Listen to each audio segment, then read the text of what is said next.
అల్లుడితో కలిసి పడవలో బయలుదేరాడు. కొంత దూరం వచ్చాడు. ఏమైనా మార్పు వచ్చిందా?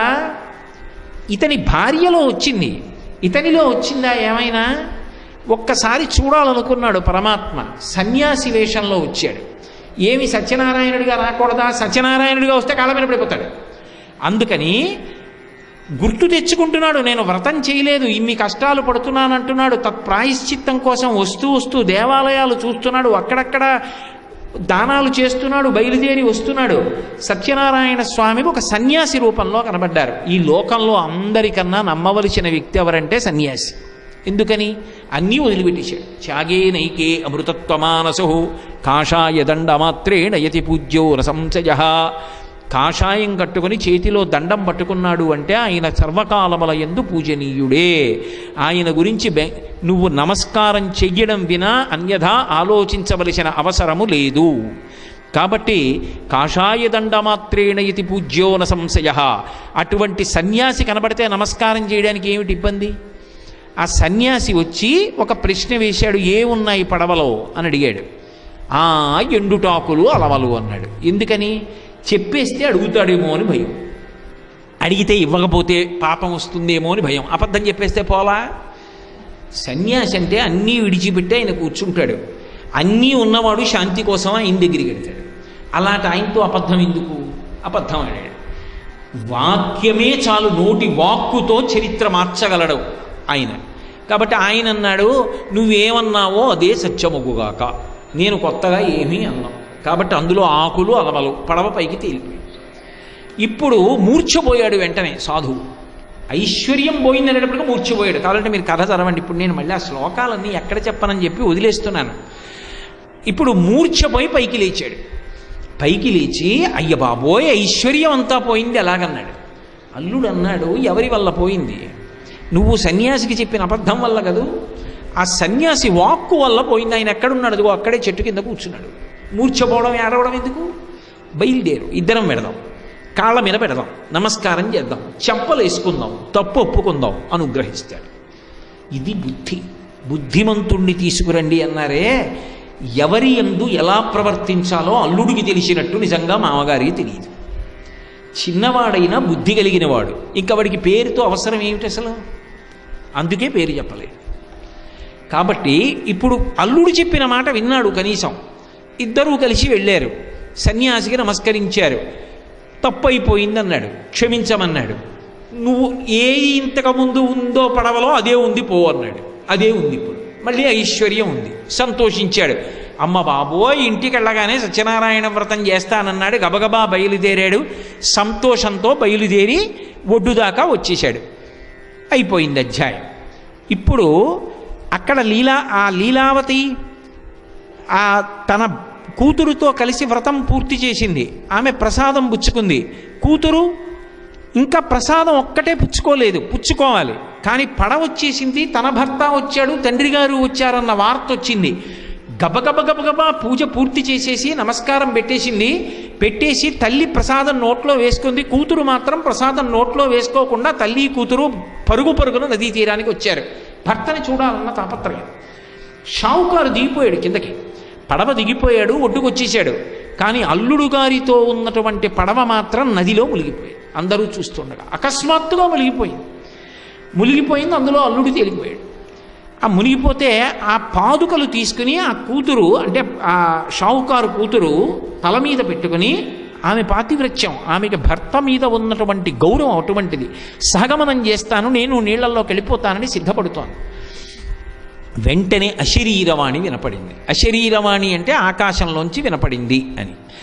ఆకాశంలోంచి ఎలా వినపడుతుందండి అంటే దాని అర్థం ఏమిటో తెలుసా? శరీరం ఉంటే వాణి ఉంటుంది, శరీరము లేకపోతే వాణి ఉండదు. ఇప్పుడు నేను ఈ శరీరంలో ఉన్నాను కాబట్టి మాట్లాడుతున్నాను. శరీరం లేనివాడు ఎలా మాట్లాడతాడు? మాట్లాడడం. లోకంలో అశరీరవాణి, ఆకాశవాణి అంటే దాని అర్థం ఏమిటో తెలుసా? వేదము అని అర్థం. వేదమునకు శరీరం ఏముంటుంది? కానీ వేదము చేత చెప్పబడినది ప్రమాణం. కానీ వేదము ఒక స్త్రీ రూపాన్ని ధరిస్తే అమ్మవారికి నమస్కారం చేస్తూ ఉంటుంది. శృతి సీమంత సింధూరీకృత పాద అబ్జధూళిక అని. శృతివాక్కు ఆకాష్ అంటే అంతటా వ్యాపించిన పరబ్రహ్మము అని. పరబ్రహ్మము యొక్క వాక్కు వేదవాక్కు. ఆ వేదమునకు శరీరము లేదు, అది పరమాత్మయే. పరమాత్మ వాక్కు అంటే సత్యనారాయణ స్వామి వారి వాక్కు. అమ్మా నువ్వు వ్రతం చేశావు, ప్రసాద తిరస్కారం చేసి వచ్చావు, అందుకే నీ భర్త పడిపోయాడు నదిలో. ఏమండి ఇంత కష్టపడిందే, ఇంత వ్రతం చేసిందే, ప్రసాదం నోట్లో వేసుకోకపోతే పడవలు ముంచేసేంత శాడిస్టే సత్యనారాయణ స్వామి అని మనకు అనుమానం వస్తుంది. కాదు, పరమ దయాళు. ఎందుకు ఆ లీల నడుపుతున్నాడో తెలుసా?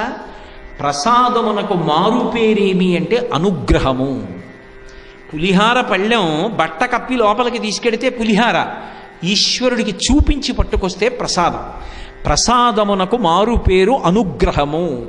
ప్రసాద తిరస్కారం అన్న మాటకు అర్థం ఏమిటంటే ఈశ్వరానుగ్రహ తిరస్కారము.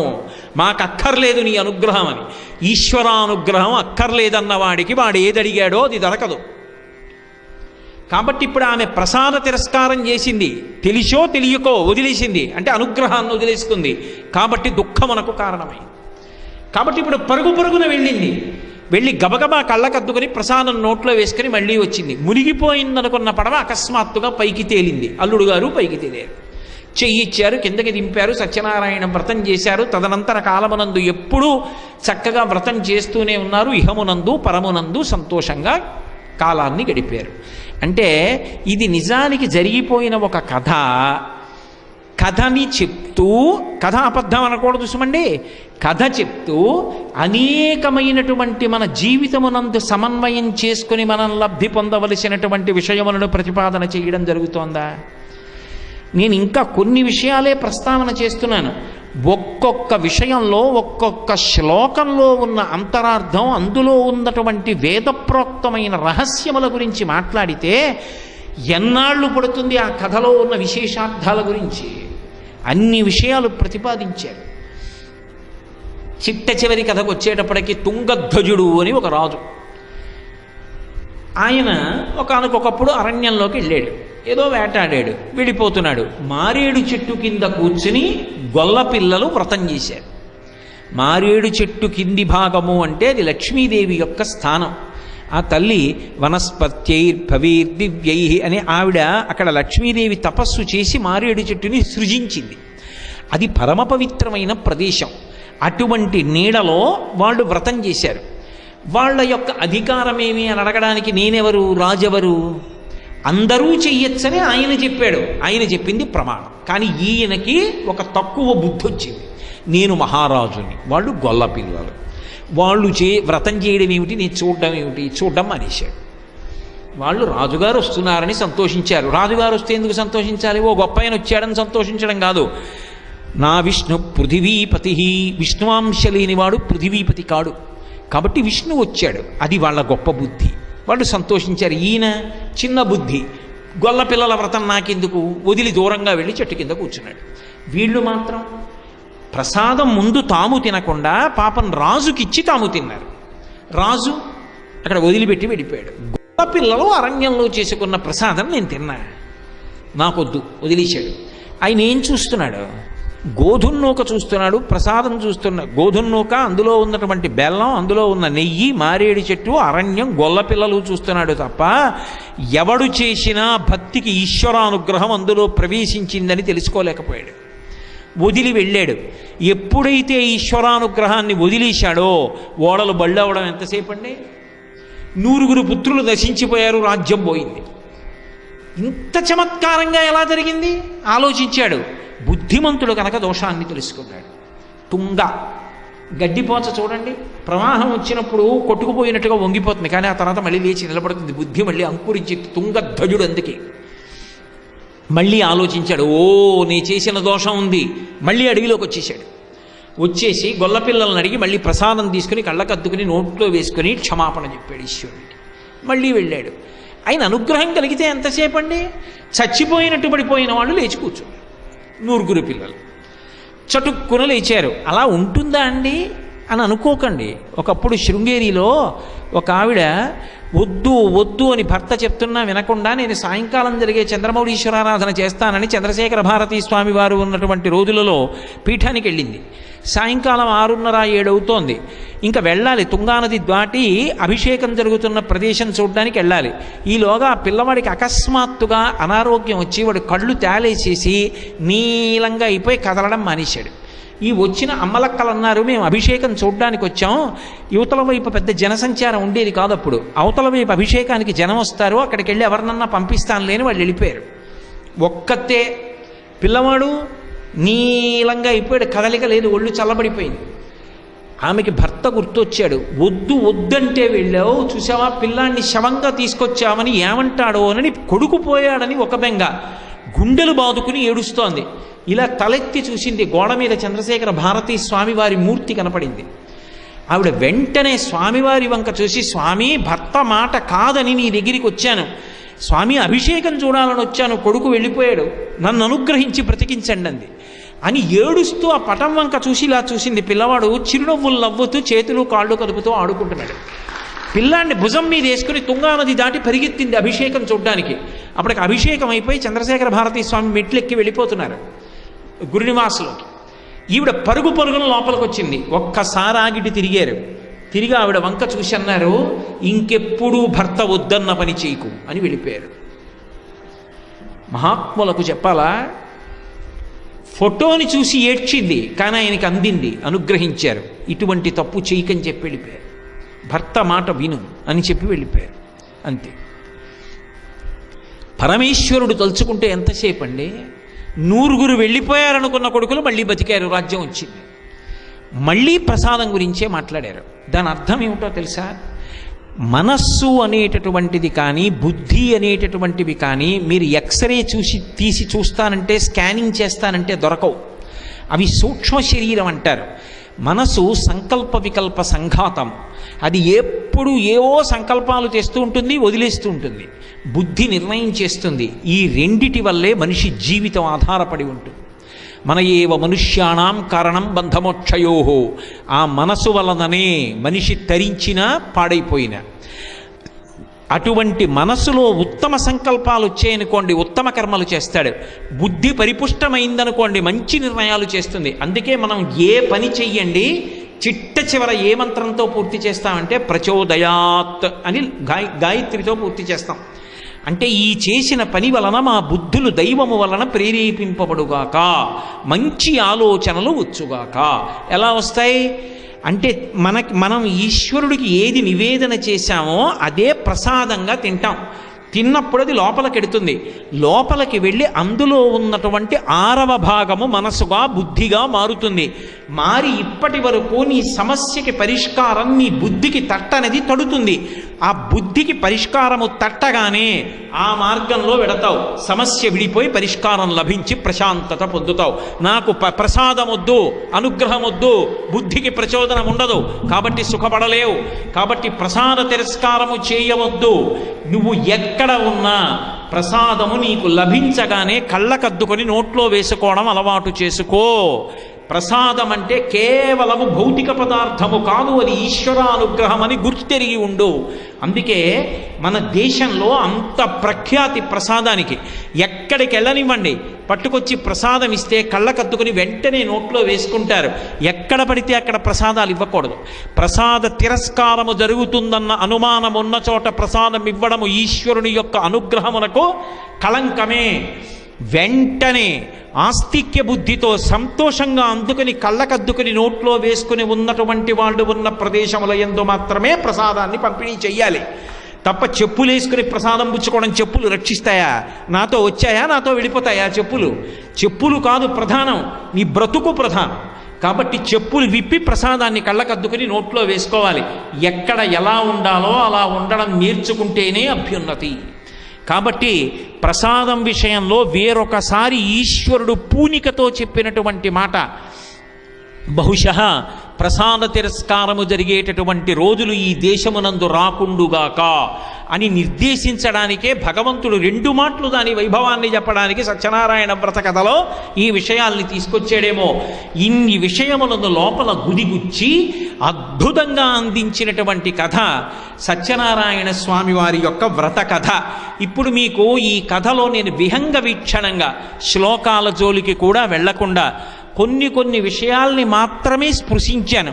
నిజంగా మీరు ఎన్ని మాటలు వ్రతం చేసినా, ఎన్ని మాటలు కథ విన్నా, ఎన్ని మాటలు శ్లోకాలు చదివినా అందులోంచి మీకు ఒక కొత్త విషయం ద్యోతకమవుతుంటే, మీరు దాన్ని అనుష్ఠాన పర్యంతంలోకి తెచ్చుకుంటుంటే అది జీవితాల్ని ఎంత అభ్యున్నతి పదం వైపుకి నడిపించి సత్యనారాయణ స్వామి వారి శాశ్వత అనుగ్రహానికి కారణమవుతుందో ఆలోచించండి. అందుకే కల్పము ఎలా చెప్పిందో అలాగే చేసుకోండి అని పెద్దలు చెప్పడానికి కారణం అది. అంత గొప్ప సత్యనారాయణ స్వామి వారి యొక్క వ్రతం. ఈ క్షేత్రంలో సత్యనారాయణ స్వామి వారి వ్రతానికి అంత వైభవం. కేవలము సత్యనారాయణ స్వామి వారి వ్రతము వినా ఇంకొకటి ఇక్కడ ఉండదన్నది కాదు నా భావన. నిన్న మీతో మనవి చేశాను. వైకోం వెడితే మహాదేవుడికి విందులు, గురువాయూరు వెడితే నారాయణీయాన్ని పారాయణ చేస్తారు, తిరుమల వెడితే హుండీలో వేస్తారు, కాశీ వెడితే రామేశ్వరం నుంచి తెచ్చినటువంటి ఆ ఇసుక గంగలో కలుపుతారు. కాశీ నుంచి గంగ తీసుకొస్తే రామేశ్వరంలో అభిషేకం చేస్తారు. పళని వెడితే కావిడి పట్టుకుంటారు. ఒక్కొక్క క్షేత్రమునందు ఒక్కొక్క దానికి ప్రఖ్యాతి ఉంటుంది. అన్నవర క్షేత్రంలో సత్యనారాయణ స్వామి వారి యొక్క వ్రతం ప్రఖ్యాతి. ఇక్కడ నేను ఇందాక ఇంట్లో చేసినటువంటి వ్రతములకు సంబంధించినటువంటి దేశకాల నియమములతో అన్వయం ఉండదు. ఇది దేవాలయ ప్రాంగణం కనుక ఉదయం నుంచి రాత్రి వరకు ఎప్పటి వరకు వ్రతం చేసినా ఈశ్వరానుగ్రహానికి కారణమే అవుతుంది. అంత గొప్ప క్షేత్రం. సుప్రభాతంతో మొదలుపెట్టి అమ్మవారికి అయ్యవారికి సహస్రనామార్చన అష్టోత్తర శతనామార్చనతో ప్రారంభం చేసి చిట్ట చివర ఏకాంత సేవ, స్వామివారికి జరిగేటటువంటి దర్బార్ సేవలో ఛత్రచామరాలు రాజోపచారాలు సమర్పించి స్వామి టీవీతో వచ్చి సభామంటపంలో కూర్చుంటే ఆయన యొక్క అనుగ్రహం కొరకు చతుర్వేదములు, ఉపనిషత్తులు, భగవద్గీత, రామాయణ, భారత భాగవతాది శ్లోకములను స్వామికి విజ్ఞాపన చేస్తారు. అంత గొప్ప దర్బారు జరిగేటటువంటి క్షేత్రం అన్నవర దేవస్థానం.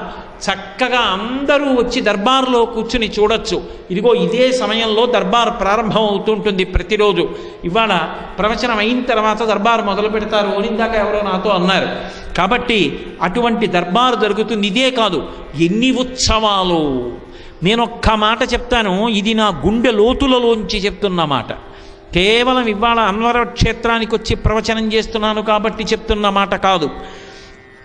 ఆంధ్రదేశంలో ఉన్నటువంటి క్షేత్రములలో కళ్యాణ కార్యక్రమాన్ని బ్రహ్మోత్సవ కార్యక్రమంగా ఏడాదిలో ఒకసారి చేసేటటువంటి వార్షిక కళ్యాణం అంగరంగ వైభవంగా అంత అద్భుతంగా చేసేటటువంటి మకుటాయమానమైన క్షేత్రములలో అగ్రగణ్యమైనది అన్నవర క్షేత్రం.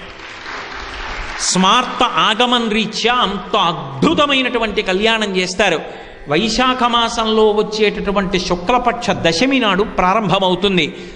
జీవితంలో ఒక్కసారైనా వైశాఖ మాసంలో ఒక 7 రోజులు సెలవు పెట్టి భార్యాబిడ్డలతో ఇక్కడికొచ్చి కళ్యాణము చూడకపోతే వాడు జీవితంలో ఏదో పోగొట్టుకున్నవాడే. నేను క్షమింపబడేదనుగాక. ఎందుచేత అంటే వైశాఖ శుక్లపక్ష దశమి నాడు స్వామివారి యొక్క కళ్యాణ కార్యక్రమం. సరే, వైదిక మార్గాన్ని అలా ఉంచండి, ఎంత అద్భుతంగా ప్రారంభమవుతుందంటే రోళ్ళన్నిటినీ రాశిగా ఉంచి వాటి మీద రోకళ్ళుంచి గౌరీ పూజతో ప్రారంభమవుతుంది. ఆ గౌరీ పూజ చేసి సువాసినిత్వం పొందినందుకు అదృష్టం ఏమిటి? అమ్మవారి కళ్యాణంలో పసుపు దంపడమే. ఆ దశమి నాడు వచ్చినటువంటి సువాసినులందరినీ పిలిచి పసుపు దంపిస్తారు. దంపించి అందరికీ తాంబూల బహుమానం చేస్తారు. అన్నిటికన్నా గొప్ప గౌరవం చేశారు అన్న మాటకు అర్థం ఏమిటో తెలుసా? తాంబూలం ఇవ్వడమే. తాంబూలం ఇవ్వడము అంటే ఏదో అందులో ద్రవ్యం ఇవ్వడము అని అర్థం చేసుకోకండి. తమలపాకులు, వక్కలు, పళ్ళు పెట్టి ఇచ్చారు అంటే అయ్యా మిమ్మల్ని సత్కరించడానికి ఇంతకన్నా ఇక సాధ్యం కాదు అంటే అవతల వారు అంతటి శక్తివంతులంటే తాంబూలం ఇస్తారు. మహాభారతంలో విరాటపురమంలో అర్జునుడు ఉన్నది బృహన్నల వేషంలో నపుంసకుడిగా ఉన్న ఆయన లోపలికి వచ్చి ఉత్తరా మొదలైనటువంటి వారికి నాట్యశాస్త్రం నేర్పుతానంటే విరాట మహారాజు ఆయన తేజస్సు వంక చూశాడు. సామాన్యుళ్ళ కనపట్టలేదు, మహాతేజోమూర్తి అని ఉత్తరని పిలిపించి తాంబూలం ఇయ్యమ్మా అన్నాడు. అందుకే ఇప్పటికీ నిశ్చితార్థం అంటే తాంబూలాలు మార్చుకున్నారంటారు. తాంబూలం అనేటటువంటి దానికి అంత ప్రఖ్యాతి. ఆ రోజున ఇక్కడ వైశాఖ శుక్ల దశమి నాడు ఎవరు పసుపు దంపుతారో ఆ సువాసినులందరికీ కూడా తాంబూల సత్కారం చేసి పంపిస్తూ ఉంటారు. అంత గొప్ప క్షేత్రం. పైగా ఇక్కడ ఒక ఆచారం ఉంది. వైశాఖ శుక్ల దశమి నాడు సత్యనారాయణ స్వామి వారికి అనంత లక్ష్మీ సత్యవతీదేవికి కళ్యాణం జరుగుతోంది అంటే పెద్దరికం ఎవరిది అంటే సీతారామచంద్ర ప్రభువుది. ఆయన వాహనం ఎక్కి ఊరంతా తిరిగి కళ్యాణానికి అందరినీ పిలుస్తాడు. సాక్షాత్ సీతారాములు ప్రతి ఇంటి ముందుకి వచ్చి రెండర్రా పెళ్ళికి అని పిలవడం అంటే మళ్ళీ మనం త్రేతాయుగానికి వెళ్ళినట్టు. ఎంత భాగ్యవంతులు అన్నవర క్షేత్రవాసులు. అంతటి భాగ్యం పొందాలనుకుంటే వైశాఖ మాస శుక్లపక్ష దశమి నాడు సీతారాములు ఊరిరిగింపుగా వెడుతుండగా వచ్చి నిలబడితే సీతారాముల చేత పెళ్లి పిలుపు పిలిపించుకున్నవాడే. అది దశమి నాటి కార్యక్రమం. ఏకాదశి నాడు పరమాద్భుతమైనటువంటి కళ్యాణం చేస్తారు. నిజంగా స్మార్త సంప్రదాయంలో చేసేటటువంటి కళ్యాణం కానీ ఆ మహాసంకల్పం కానీ అందులో జరిగేటటువంటి అంగములు కానీ అంత వైదికంగా అంత భక్తి శ్రద్ధలతో అంత అద్భుతంగా చేస్తారు. ఎంత అద్భుతంగా ఉంటుంది అంటే మంగళసూత్రధారణ చేయించేటప్పుడు అమ్మవారి యొక్క మెడ మీద కాడి పెట్టి ఆ కాడి కన్నంలోంచి మంగళసూత్రాలు పెట్టి అమ్మవారి కంఠం మీద అభిషేకం చేస్తారు. ఎక్కడైనా ఉందా అలా? ఎందుకో తెలుసా? హరదత్తాచార్యుల వారిని వారు వ్యాఖ్యానం చేశారు ఆ మంత్రభాగానికి. అత్రి మహర్షి యొక్క కుమార్తె ఒకరు ఉండేవారు. ఆమెకి శరీరానికి బొల్లి వ్యాధి వచ్చింది. అందుచేత ఆమెను ఎవరు వివాహం చేసుకోలేదు. ఆమెని పాలించే నాథుడు లేడు కాబట్టి ఆమెకు అపాల అని పేరు పెట్టి లోకం అలా పిలవడం మొదలుపెట్టింది. నాకు వివాహం అవ్వట్లేదు, నన్ను పరిపాలించే భర్త లేడని ఆమె విసిగెత్తి ఒక రోజున నదిలో దూకేసింది. ఆ నదిలో కొట్టుకుపోతుండా ఆమె చేతికి సోమలత దొరికింది. ఆ సోమలతని నోటితో నవిలి ఇంద్రుడి యొక్క రథపు చక్రపు కాడి మీద అభిషేకం చేస్తున్నానన్న భావనతో సోమలత రసాన్ని పిండింది. ఇంద్రుడు వెంటనే సంతోషించి అనుగ్రహించి కిందకొచ్చి, ఇంత కొట్టుకుపోతూ కూడా సోమలత దొరికిందని నా రథకాడికి అభిషేకం చేశావు కనుక నీకు బొల్లి వ్యాధి పోయి మంచి భర్త వచ్చేటట్టు అనుగ్రహిస్తున్నాను అని వరం ఇచ్చాడు. అప్పటి నుంచి ఇప్పటి వరకు తత్మంత్రభాగాన్ని అనుసంధానం చేస్తారు. చేసి కాడిలో మంగళసూత్రం ఉంచి ఆ మంత్రములు చెప్తూ ఆ సోమలత మంత్రములు చెప్తూ నీటిని అభిషేకిస్తే వధువు యొక్క మెడ మీద పడతాయి. దానివల్ల ఇద్దరి మధ్య కూడా ఆకర్షణ అలాగే నిలబడుతుంది. ఇద్దరి మధ్య ప్రహృష్టమైన ఆకర్షణ ఉంటే తప్ప తేజోవంతమైన సంతానము కలగదు. మనకైతే అలా.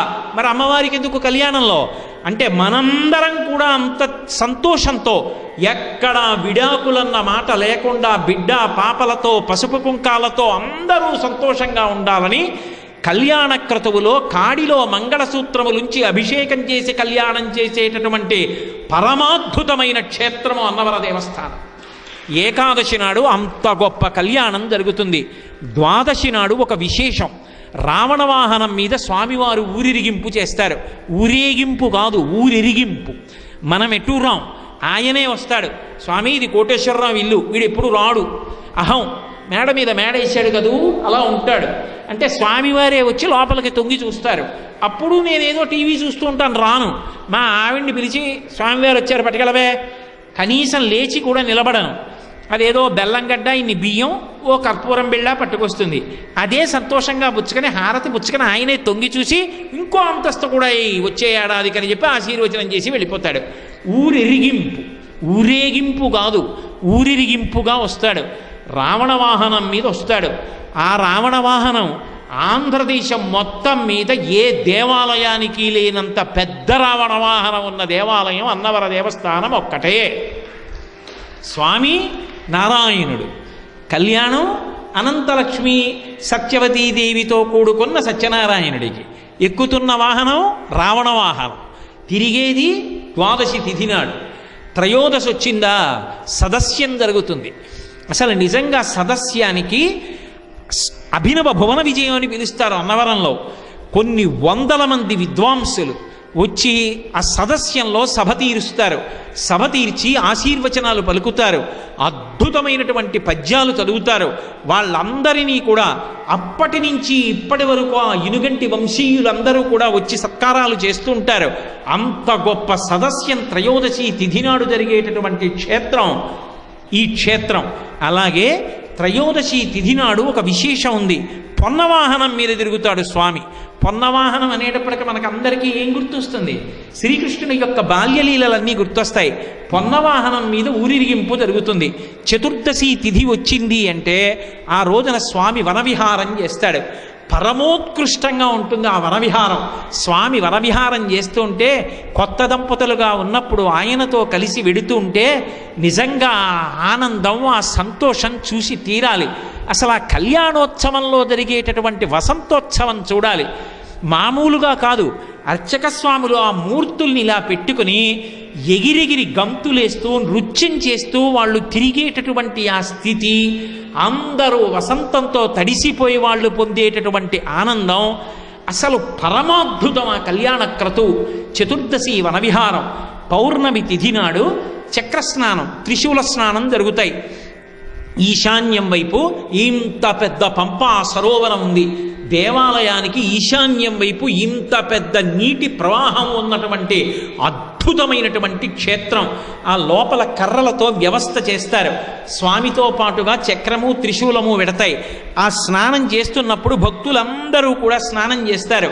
ఆ పౌర్ణమి నాడు స్నానం, తర్వాత బహుళపక్షం వస్తుంది. బహుళపక్షం నాటి పాడ్యమి తిథి నాడు స్వామివారికి వెండి ఊయలలో శ్రీపుష్పయోగోత్సవం చేస్తారు. ఆ కన్నులారా చూసి ఆనందంతో తరించిపోవచ్చు. అంత గొప్ప ఉత్సవం.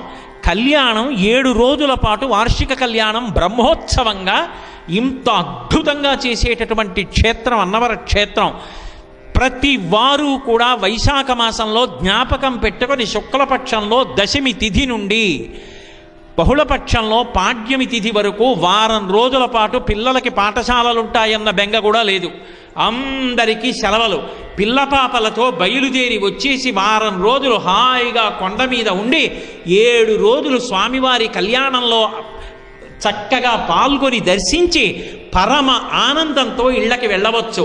జీవితంలో ఒక్కసారైనా అనుభవించాలటువంటి కళ్యాణం. అలాగే శ్రీరామనవమి నాడు జరిగేటటువంటి సీతారామచంద్ర ప్రభువు యొక్క కళ్యాణం. ఇక్కడ విశేషం ఏమిటంటే, వెండి పల్లకీలో సీతారాములు వస్తారు ఎదురుకోలుగా. ఎప్పుడు? సత్యనారాయణ స్వామి వారి కళ్యాణంలో, అనంతలక్ష్మి కళ్యాణంలో సీతారాములు వచ్చి ఎదురుకోలు పలికి తీసుకెడతారు. గరుడ వాహనం మీదేమో సత్యనారాయణ స్వామి వారు పెడతారు పెళ్లి కొడుకు. ఏనుగు వాహనం మీద, గజవాహనం మీదేమో అమ్మవారు ఎడుతుంది. అమ్మవారిని అయ్యవారిని 2 వాహనాల మీద కళ్యాణ మంటపంలోకి తీసుకెడుతుంటే పెళ్లికి పెద్దరికంగా సీతారామచంద్ర ప్రభు పల్లకీలో ఎదురుకోలు చేసి తీసుకెడతాడు. నిజంగా ఉత్సవాలు ఒక్కసారి చూడొద్దండి జీవితంలో. పుట్టినందుకు, ఈశ్వరుడు కళ్ళిచ్చినందుకు ఒక్క వారం రోజులు భార్యాపిల్లలతో వచ్చి ఇక్కడ ఇవన్నీ చూసి ఇన్ని సాంస్కృతిక కార్యక్రమాలు, ప్రసాదం, భోజనాలు చక్కగా అనుభవించి ఇసకేస్తే రాలనంత మందితో ఆ కళ్యాణ కార్యక్రమం అలా జరుగుతుంటే మనం తరించిపోం. అంత అద్భుతమైనటువంటి కళ్యాణం. సీతారామ కళ్యాణం జరిగితే సత్యనారాయణ స్వామి వారిది పెద్దరికం. సీతారామ కళ్యాణం జరిగేటప్పుడు అన్ని అంగములు కూడా అంత అందంగా చేస్తారు. ఆ గౌరీ పూజ కానీ, పసుపు దంపడం కానీ, కళ్యాణం కానీ, మహాసంకల్ప పఠనం కానీ, నిజంగా రాజ్యాల పేర్లు, నదుల పేర్లు అవన్నీ చదువుతుంటే రోమాంచితం అవుతుంది. వెంట్రుకలు లేచి నిక్కబొడుచుకుంటాయి. అంత గొప్ప గొప్ప విద్వాంసులు ఉన్నారు ఇక్కడ. ఆ స్వరప్రోక్తంగా మంత్రపఠనం చేస్తుంటే ఒళ్ళు పులకరింతలు వస్తుంది. అంత గొప్ప సీతారామ కళ్యాణం నవమి తిథి నాడు జరుగుతుంది. అలాగే ఈ క్షేత్రంలో జరిగేటటువంటి మరొక అద్భుతమైనటువంటి ఉత్సవం, అమ్మవారికి స్వామివారికి గిరి ప్రదక్షిణ ఉత్సవం జరుగుతుంది. ఈ కొండ చుట్టూ తిరిగి వస్తారు. ఎప్పుడు? కార్తీక పౌర్ణమి నాడు. కార్తీక పౌర్ణమి నాడు స్వామివారు అమ్మవారు పల్లకీలో బయలుదేరి కొండ చుట్టూ తిరుగుతారు. ఇంచుమించు ఒక 8 కిలోమీటర్లు. కానీ జీవితంలో ఒక్కసారైనా అనుభవించాలి. మామూలుగా గిరి ప్రదక్షిణం చేస్తాం. సింహాచలానికి గిరి ప్రదక్షిణ ఉంది, శ్రీకాళహస్తికి గిరి ప్రదక్షిణ ఉంది, అరుణాచలానికి గిరి ప్రదక్షిణ ఉంది. ఈ క్షేత్రానికి అద్భుతం ఏమిటో తెలుసా? కార్తీక పౌర్ణమి నాడు స్వామివారు అమ్మవారు పల్లకీలో బయలుదేరుతారు. వాళ్ళ వెనక మనం కూడా గిరి ప్రదక్షిణం చేస్తాం. ఆ స్వామితో అమ్మతో కలిసి గిరి ప్రదక్షిణం చేయడం అంటే ఎంత భాగ్యం అండి. అలా వెడుతున్నప్పుడు గుక్కెడు మంచినీళ్ళు ఇచ్చినా, ఓ మంచి మాట మాట్లాడినా, భగవన్నామని చెప్పినా, కోలాటం ఆడినా, ఓ నృత్యం చేసినా, ఓ గరగలు పట్టినా, ఓ పాట పాడినా ఎంత సంతోషం నిజంగా. అందున మీరు చూసి తీరాలి. అది ఏదో అరణ్య మార్గంలో వెళ్ళిపోతున్నట్టుగా ఉంటుంది. అంత చెట్ల మధ్యలోంచి స్వామివారితో కలిసి కార్తీక పౌర్ణమి లాంటి అద్భుతమైన తిథి నాడు ఆ గిరి ప్రదక్షిణం చేసి ఆ పంపాతీరం పక్క నుంచి పల్లకీతో స్వామివారి వెనక వస్తే అది జీవితంలో అనుభవించాలి తప్ప నా బోటిగాడు చెప్పమంటే ఏం చెప్పగలను, వాక్కులు సరిపోతాయా? అదొక మహాద్భుతమైనటువంటి ఉత్సవం. ఆ గిరి ప్రదక్షిణ ఉత్సవం అందరూ చూడాలి. అలాగే క్షీరాబ్ది ద్వాదశి నాడు స్వామికి తెప్పోత్సవం జరుగుతుంది. తెప్పోత్సవం చూస్తే తిప్పలు తప్పుతాయి అంటారు. ఎందుకు చూడాలి అంటే మన తిప్పలు పోవడం కోసం. మన తిప్పలంటే ఏదో ఒక పని మీద అలా తిరుగుతూ ఉండడమే. ఆ పనవదు విసుగొచ్చేస్తూ ఉంటుంది, తల కొట్టుకుంటూ ఉంటాడు. భార్య వండి పెట్టిన అన్నం తినలేడు. ఏమిటో ఈ పనవదు ఇలా పట్టు కూర్చుంది ఏమిటోనని అంటాడు. అన్ని తిప్పలు పడుతున్న వాడి తిప్పలన్నీ దేనితో పోతాయంటే తెప్పోత్సవం చూస్తే పోతాయి. ఎందుకని అంటే స్వామి మహాప్రసన్నుడై ఉంటాట. ఎప్పుడు వసంతోత్సవం జరిగినా తెప్పోత్సవం జరిగినా.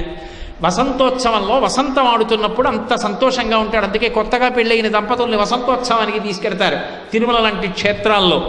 ఇక్కడికి వచ్చి వసంతోత్సవంలో పాల్గొని వసంతం జల్లుకుంటే ఎన్ని జన్మలెత్తినా అనుకూలవతి అయిన భార్య లభిస్తుంది. స్త్రీకి చక్కటి మనసిరిగి ప్రవర్తించి చేయి పట్టుకున్నందుకు మంచి మంచి పనులు చేసి పుణ్య సముపార్జన చేయించగలిగిన భర్త దొరుకుతాడు. అంత గొప్ప తెప్పోత్సవం. నిజంగా తెప్పోత్సవ వైభవం చూసి తీరాలి. అంత గొప్ప పడవ. ఆ పడవలో వెండితో తయారు చేయబడినటువంటి హంస అన్నట్టుగా ఉంటుంది. ఆ పూజ చేసి స్వామిని అమ్మవారిని తీసుకొచ్చి సన్నిధానం చేయించి ఆ లోపల ఆ సరోవరంలో విహారం చేస్తారు. సంతోషంగా వాళ్ళిద్దరూ ఆ సరోవరంలో పంపా సరోవరంలో విహారం చేస్తుంటే ఎవరు అక్కడ నిలబడ్డారో వాళ్ళందరి యొక్క తిప్పలు పోతాయిట. ఎందుకో తెలుసా? ఆ నీటిలో విహారం చేస్తున్న స్వామి యొక్క అద్భుత మూర్తిని ఆ పడవ వంక చూస్తే అసలు అలంకారం చేయబడిన దీపాలు, ఆ దీపాల కాంతులు నీళ్లలో ప్రకాశిస్తుంటే ఆ నీటి మీద ఒక పడవ, నీటి లోపల ప్రతిబింబ రూపంగా ఒక పడవ కనపడుతుంటే ఆ తెప్పోత్సవం చూస్తుంటే మనసు ఆనందంతో ఘూర్నిల్లుతుంది. అంత సంతోషం కలుగుతుంది. అటువంటి తెప్పోత్సవం. ఆ తెప్పోత్సవంలోనే మహామంగళ నీరాజనాలు ఉంటాయి. పెద్ద బల్లకట్టు కట్టి దాని మీద గంగహారతులు ఇస్తుంటే కాశీపట్టణంలో ఎలా హారతులు ఎత్తుతారో అలా అర్చక స్వాములందరూ నిలబడి ఏకహారతి దగ్గర నుంచి మొదలుపెట్టి చిట్ట చివర కుంభహారతి వరకు అలా స్వామికి అక్కడ ఉన్నటువంటి ఆ పంపా సరోవరంలో ఉన్నటువంటి జల ప్రవాహానికి గంగామాతగా భావన చేసి హారతులు ఎత్తుతారు. ఒకప్పుడు గోదావరి దగ్గర ఇచ్చిన హారతులు గత సంవత్సరం నుంచి పంపా సరోవరంలోనే ఇస్తున్నారు. ఆ కార్తీక పౌర్ణమి నాడు ఇచ్చేటటువంటి ఆ హారతులు పరమాద్భుతంగా ఉంటాయి. అటువంటి హారతులు చూడవచ్చు. ఇవన్నీ కూడా ఈ దేవస్థానంలో జరిగేటటువంటి ఉత్సవాలు. అలాగే ఆవిర్భావ దినం నాడు స్వామివారికి ప్రత్యేకమైనటువంటి హోమాలు జరుగుతాయి. ఆ హోమాలు చేసి పూర్ణాహుతి చేస్తారు. శ్రావణ మాసంలో శుక్లపక్షంలో విధియా తిథి నాడు మఖా నక్షత్రంలో స్వామి దర్శనమిచ్చి ప్రకాశించారు. ఇప్పటికీ కూడా ఆవిర్భావ దినోత్సవాన్ని అన్నవర క్షేత్రం పరమాద్భుతంగా చేస్తుంది. అలాగే సత్యవ్రతాలు. పసుపచ్చటి బట్టలు కట్టుకొని సత్యనారాయణ స్వామి వారి దీక్ష తీసుకుని 42 రోజుల పాటు దీక్ష చేసి ఆ మాలాపరిత్యాగం చేసేటటువంటి సన్నివేశం, ఈ వేదిక మీద వాళ్ళందరూ కూర్చుని చేసేటటువంటి భజనలు, ఈ క్షేత్రంలో ఉండేటటువంటి ఒక అద్భుతమైనటువంటి ఉత్సవం.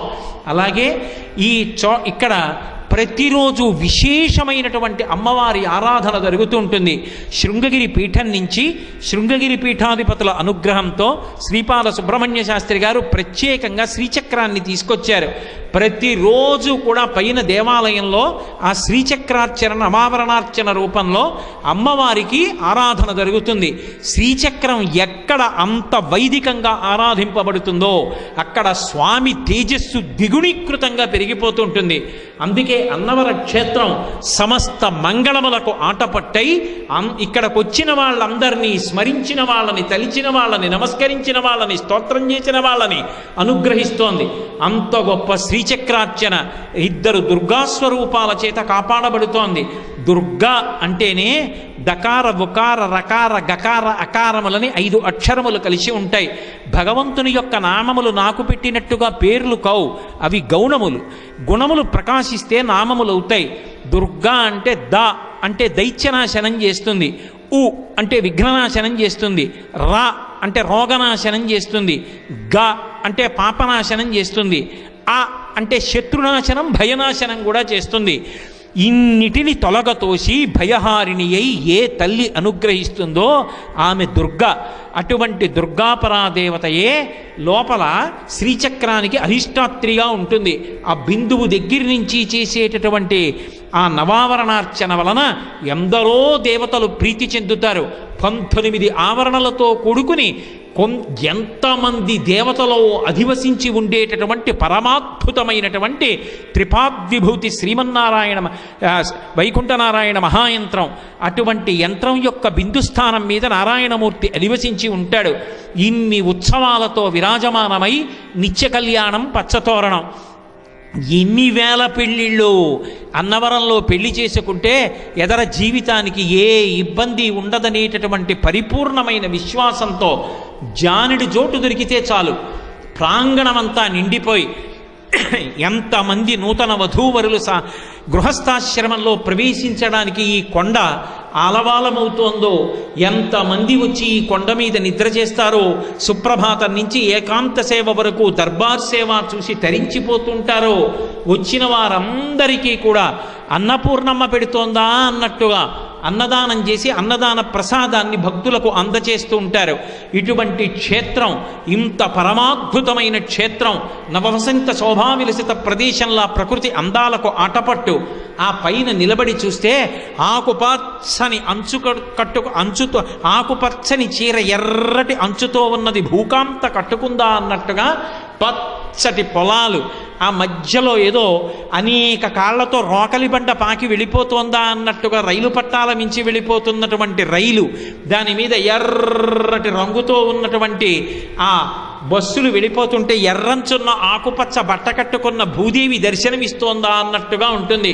చుట్టూ పెద్ద పెద్ద వృక్షాలు ఆకాశాన్ని చుంబిస్తున్నాయా అన్నట్టుగా ఉన్నటువంటి రాజగోపురం, చక్రాన్ని పైన చిహ్నముగా కలిగినటువంటి సూర్యభగవానుడు బాలాత్రిపుర సుందరి దేవాలయాలు, శూల చిహ్నం కలిగినటువంటి గణపతి శివాలయాలు, మధ్యలో చక్రచిహ్నితమైనటువంటి విమానంతో కూడుకున్నటువంటి పరమాద్భుతమైన ఆ స్వామివారి ప్రధాన రాజగోపురం, క్షేత్రపాలకుడైనటువంటి సీతారామచంద్ర ప్రభువు, కింద వనదుర్గ, ఆ కింద కనకదుర్గ, ఆ కింద నీరెళ్ళమ్మ, ఇంత గొప్ప రత్నాచలం, ఇంతకన్నా గొప్ప కొండ, ఇంతకన్నా స్వామి, ఇంత అందుబాటులో ఉన్న దైవం, కొంగున కట్టుకున్నటువంటి బంగారం, ఇంత గొప్ప క్షేత్రం, ఇంత గొప్ప క్షేత్రానికి వచ్చి కొత్త సంవత్సరం ప్రారంభం కాగానే ఈ చైత్రమాసంలో ఇంత గొప్ప గొప్ప తిథులు నడుస్తుండగా వసంత నవరాత్రులలో శ్రీ వీరవెంకట సత్యనారాయణ స్వామి, ఆయన యొక్క పరివార దేవతలు ఈ క్షేత్ర వైభవం గురించి మాట్లాడడానికి నన్ను అనుగ్రహించినటువంటి పరమాత్మ యొక్క పాదములకు సాంజలి బంధకంగా నా శిరసు తాటించి నమస్కరిస్తూ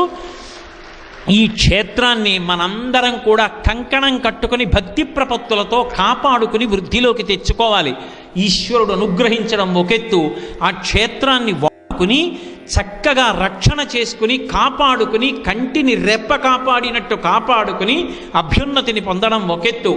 అలా మనందరం కూడా ఆయన యొక్క అనుగ్రహం చేత తరించడానికి కావలసినటువంటి సమస్త విభూతులు ఆయన నిర్హేతుక కృపాకటాక్ష వీక్షణము వలననే మనకి లభించాలనేటటువంటి పరిపూర్ణమైన విశ్వాసంతో భక్తితో స్వామి పాదార విందములను బట్టి నమస్కరిస్తూ, ఇంత ఓపికగా 3 రోజుల పాటు ఇంతమంది నిలబడి కూర్చుని ఇంత దగ్గరగా ఉండి కూడా ఈ క్షేత్ర వైభవాన్ని విన్నటువంటి మీ అందరి యొక్క భక్తితో కూడినటువంటి ఆర్ద్రతతో ఉన్న హృదయములకు వేరొక్కసారి హృదయపూర్వకమైనటువంటి శుభాభివందనములను ఆవిష్కరిస్తూ, మంగళాశాసన పరై మదాచార్య పురోగమై సర్వైశ్చ పూర్వైరాచార్యై సత్కృతాయాస్తు మంగళం.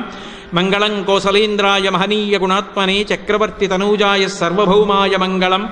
ఉమాకాంతాయ కాంతాయ కామితార్థప్రదాయినే శ్రీగిరీశాయ దేవాయ మలినాథాయ మంగళం. సర్వం శ్రీ ఉమామహేశ్వర పరబ్రహ్మార్పణమస్తు. స్వస్తి.